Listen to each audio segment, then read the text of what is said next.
করে হ্যাঁ সবাই জিতার মানে বিপক্ষের দলের লগে জিতার জন্য চেষ্টা করে সো ক্যাচ মিস হইতে পারে সবাই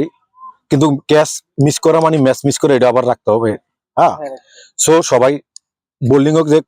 কেউ কোনো চাপ দিবা না তারা যে আরো উৎস দিবা ঠিক আছে কামব্যাক করতে বলবা হ্যাঁ আর বিশেষভাবে মানে যে মানে বোলিং যখন আসবে বোলিং এ যাকে যে জায়গা কি করবে পজিশন ই করবে ফলো করবা ফাস্টার বাইরে বল গেলে যদি আনতে হয় বোলিং দাঁড়ায় থাকবা ফিল্ডিং আসার পরে ই করবা ওকে কত লোক কি সময় অপেক্ষা করলে সাকসেস হওয়া যায় ঠিক আছে সো নজরুল কিছু বললে বলো বোলিং এর জায়গা বোলিং এ দেখবো এটা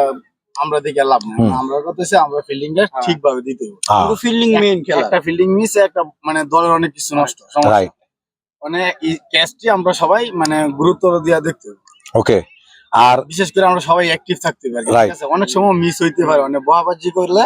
মানে পরে মন মানসিকতা নষ্ট হয়ে যায় ওকে মানে আমরা সবাই উৎসাহ দিয়ে মানে খেলাটা চালানি মানে আমরা চ্যাম্পিয়ন হতে পারি এই খেলাটা আমরা খেলি ওকে 12 ওভারের খেলা হয়তো মনে হয় একজনের 3টা করে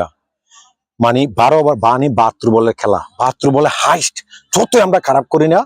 হাইস্ট ওরা 120 যেতে পারবে যতই বোলিং খারাপ করি ঠিক আছে কিন্তু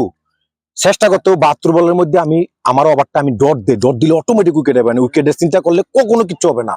ক্যারিয়ার ধ্বংস হয়ে দিব সো বল ডট দিবে অটোমেটিক উইকেট পাইবা ব্যাটসম্যান ভালো বল খেলতে দেবো পরে যে কোনো কারণে উইকেট পড়বো ওকে